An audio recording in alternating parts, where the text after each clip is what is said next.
जिज्ञासु भाइयों और बहनों, इतिहास जब पुराना हो जाता है तब उसे पुराण कहते हैं।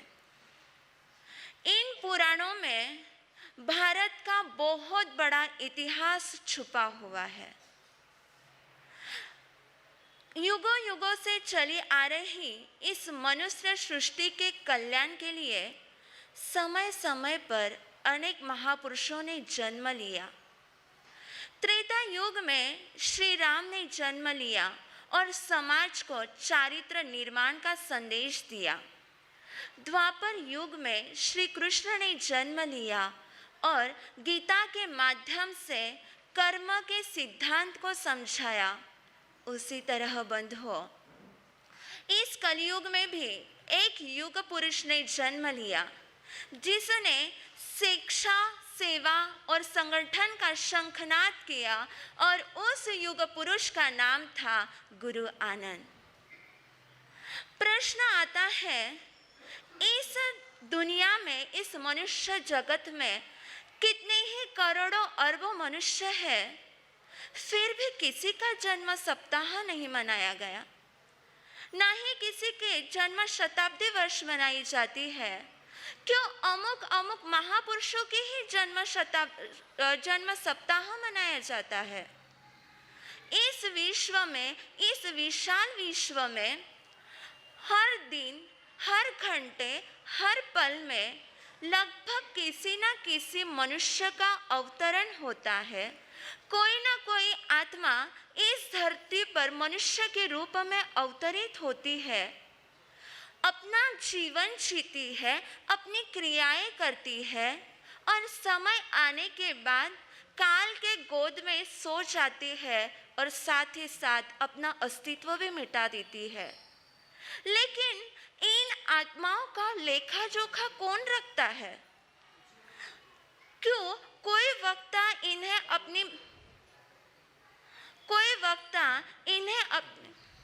देखिए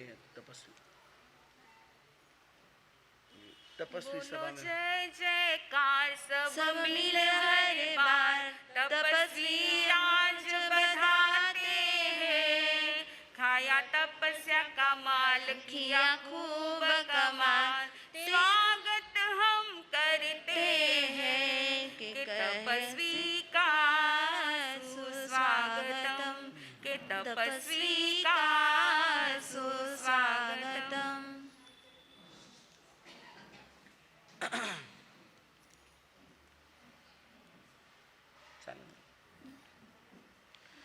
माताओं से निवेदन है कि कुर्सी की आवाज न करें और आगे भी काफी जगह है, आगे आ जाइए, आगे भी जगह है।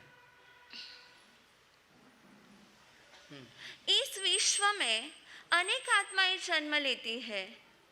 कौन उनके संस्मरण लिखता है? कौन वक्ता उनके ऊपर अपना भाषण देता है? कोई भी कविकार सभी मनुष्य के ऊपर कविताओं की रचना क्यों नहीं करता? कोई कथाकार उनके कथाओं को लोगों के सामने लाता क्यों नहीं? बंधुओं, इन सभी सवालों का मात्र एक ही जवाब है। मनुष्य मात्र उन्हीं भव्य पुरुषों को स्मरण करता है जिन महापुरुषों ने अपना जीवन जन कल्याण के लिए समर्पित कर दिया है। उत्तर बहुत इम्पोर्टेंट है, इसलिए वापिस रिपीट कर रही हूँ। मनुष्य मात्र उन्हीं भव्य पुरुषों को स्मरण करता है जिन महापुरुषों ने अपना जीवन लोक कल्याण के लिए समर्पित कर दिया है, जिन शासन के लिए समर्पित कर दिया है। और ऐसे ही एक अलौकिक महापुरुष, उनका जन्म 19वीं शताब्दी के अंत में हुआ। बंधुओं, वह युग एक ऐसा युग था जिस युग में अंग्रेजों की वेदना के कारण भारत की जनसामान्य जनता उस वेदना के कठिन परिश्रम से गुजर रही थी, उस वेदना के माहौल से गुजर रही थी। और उस युग में अनेक प्रेरणा पुरुषों ने जन्म लिया। उस युग में अनेक क्रांतिकारी महापुरुषों ने जन्म लिया और उसी युग में आनंद गुरुदेव ने भी जन्म लिया है। बंधुओं, भारत देश में अनेक राष्ट्र है, बहुत सारे देश है, लेकिन पुण्यशाली मात्र 25.5 देश ही भगवान ने कहे हैं। और उन पुण्यशाली देशों में एक देश है भारत देश।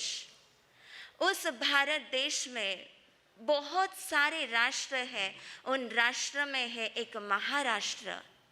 जिस महाराष्ट्र की धरती पर अनेक संत महात्मा हुए हैं, संत तुकाराम हुए हैं, ज्ञानियों के ज्ञानी ज्ञानेश्वर हुए हैं, संत गाडगे बाबा हुए हैं। इतना ही नहीं, बल्कि स्वामी छत्रपति शिवाजी महाराज भी हुए हैं। ऐसे उन महापुरुषों की धरती पर, ऐसे उन युग पुरुषों के राष्ट्र में एक पुण्यशाली ग्राम है, चिचोंडी ग्राम। उस चिचोंडी ग्राम में देवी चंद जी के यहाँ पर आनंद गुरुदेव ने 27 जुलाई 1900 में जन्म लिया है, उनका अवतरण हुआ है। बंधुओं, जैसे कोई बगीचा होता है, बगीचे में आप अगर सुबह के समय गए तो भी वहाँ पर प्रसन्नता की ही अनुभूति होती है। दोपहर के समय गए, 12 बजे की कड़ी धूप के समय भी गए तो भी वहाँ पर प्रसन्नता की ही अनुभूति होती है। 12 बजे के कड़ी धूप में भी सुगंधित हवाएं ही बहती है। शाम के समय भी चले जाओ तो उस बगीचे में मन आह्लादित होकर ही रहता है। उस बगीचे के समान ही चिचोंडी ग्राम में देवी चंद जी का वह घर था। जिस घर के बाहर से भी अगर कोई निकल जाता है तो उसे प्रेम और शांति की अनुभूति होती थी। उस घर से हमेशा स्नेह की सुवासी बहती थी। उस घर में हमेशा सद्गुण के ही दर्शन होते थे।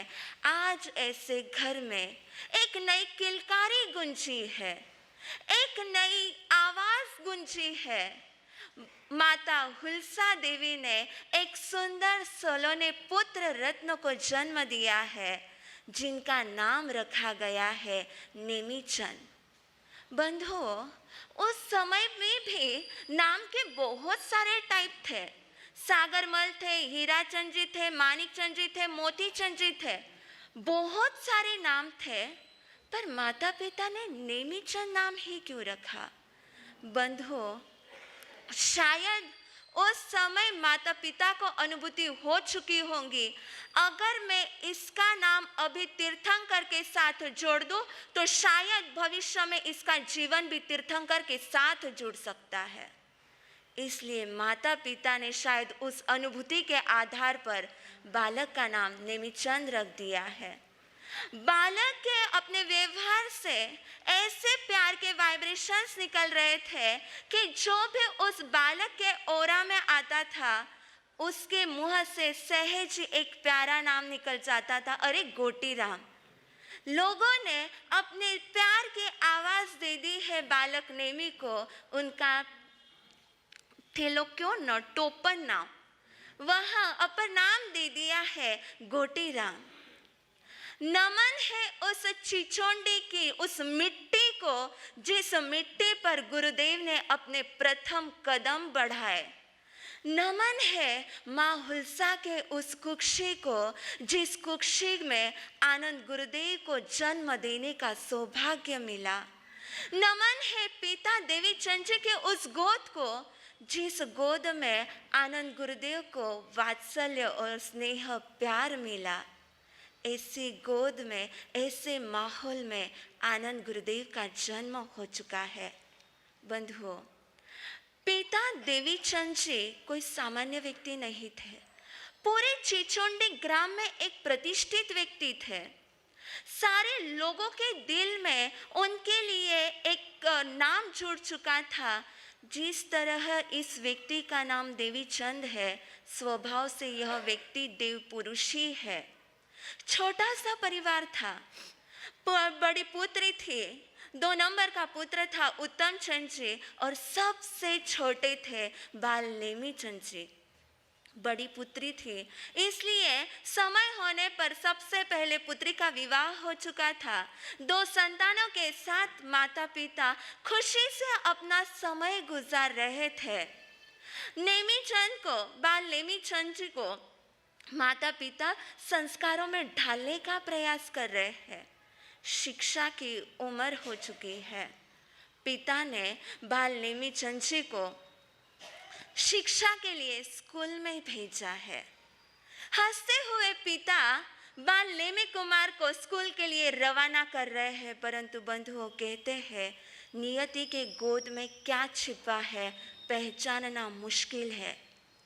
शायद उस वक्त नियति कह रही होगी कि नेमीचंद, पिता का यह हास्य तुम्हारे लिए अंतिम हास्य है। पिता के मुख के दर्शन तुम्हारे लिए अंतिम दर्शन है। पिता का यह छत्र कुछ ही समय के लिए अब तुम्हारे सर पर है। नेमीचंद, बाल नेमीचंद, अब तुम्हारे नाम के आगे सिर्फ पिता का नाम रहेगा। अब तुम्हारे जीवन में सिर्फ पिता का नाम रहेगा। पिता का साया तुम्हारे जीवन में अभी कुछ ही समय के लिए बचा हुआ है। बाल नेमी कुमार इस बात से अनभिज्ञ था। स्कूल में चला गया है, बच्चों के साथ खेलते हुए खेल भी रहा है, पढ़ाई भी कर रहा है। स्कूल में बैठे हुए हैं, इधर घर पर अचानक देवीचंद जी के पेट में भयंकर दर्द हो चुका है। इतना दर्द से वह कहरा रहे हैं। पत्नी ने अपने पति की ऐसी हालत देखी तो चिंताग्रस्त हो चुकी है। नगर के जो बड़े बड़े लोग थे वहां पर पहुंच गए हैं और वैद्य को बुलाया है। परंतु बंधुओं, उस समय जब वैद्य ने अपना निरीक्षण लोगों के सामने रखा तो पूरी चिचोंडी नगरी में रुदन की ज्वालामुखी फट चुकी है। वैद्य ने कह दिया है देवीचंद जी ने अपनी आखिरी सांसें ले ली है। अब देवीचंद जी इस लोक की यात्रा पूर्ण करके परलोक सिधार चुके हैं। भयंकर रुदन जिस घर में से हमेशा प्रेम के मधुर स्वर गूंजते थे, आज तो उस पूरे नगर में, उस पूरे ग्राम में रुदन और क्रंदन की आवाज आ रही है। आसपास के सभी लोग कह रहे हैं कि अभी तो हमारे साथ बात कर रहे थे, अभी तो हम लोगों ने इतनी हंसी मजाक की, अचानक यह कैसे हो गया। स्कूल से बाल नेमी को लाया गया है। आते ही घर के बाहर का दृश्य देखा। ऐसा गमगीन दृश्य क्यों हो चुका है। मेरे पिता जिस घर से हमेशा हंसने की आवाज आ रही है, वहां से अभी रुदन की आवाज क्यों आ रही है। घर के अंदर प्रवेश किया है। मेरे पिता ऐसे सोए क्यों है। उनके पास मेरी माता बैठकर रो क्यों रही है।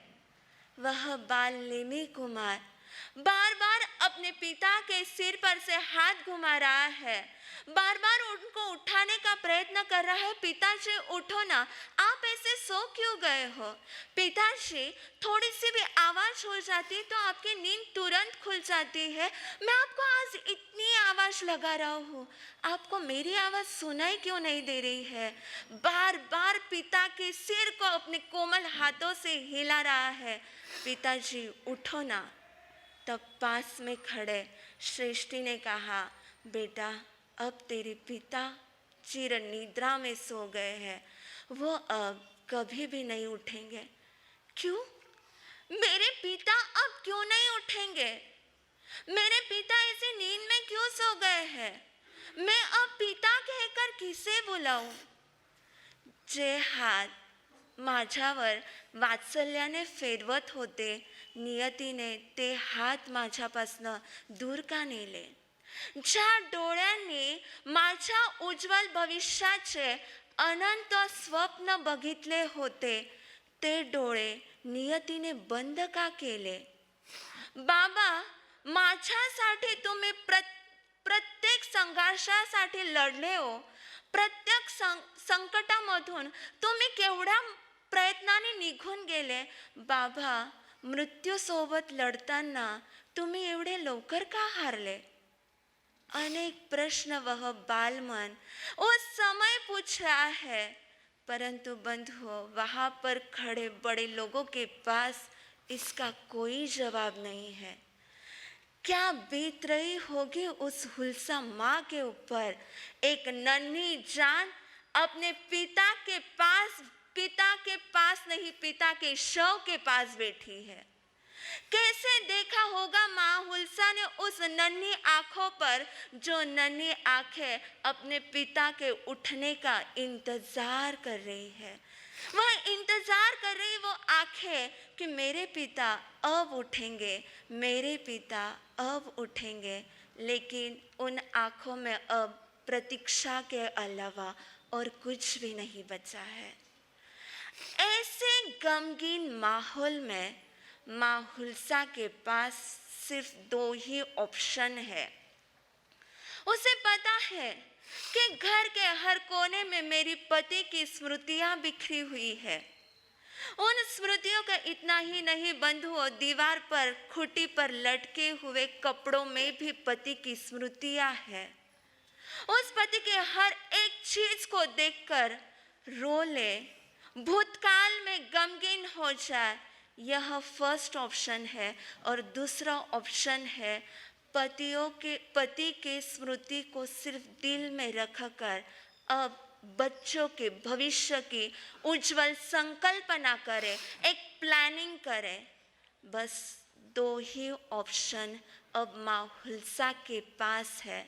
इन 2 ऑप्शन में से माँ हुल्सा अब कौन सा ऑप्शन सिलेक्ट करती है, आगे उनकी जीवन यात्रा कैसे चलती है, समय आने पर देखेंगे। इन्हीं मंगल भाव के साथ बोलिए भगवान महान।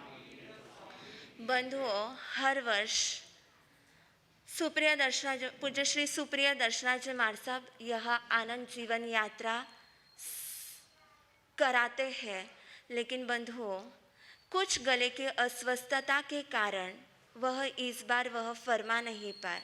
वो जब भी आनंद गाथा, आनंद जीवन यात्रा फरमाते हैं, हर वर्ष हम छोटों की जिज्ञासा रहती कि इस टाइम मार साहब क्या फरमाने वाले हैं, क्योंकि उनकी जीवन यात्रा जब वह फरमाते हैं तो उनका बहुत अनोखा ढंग होता है।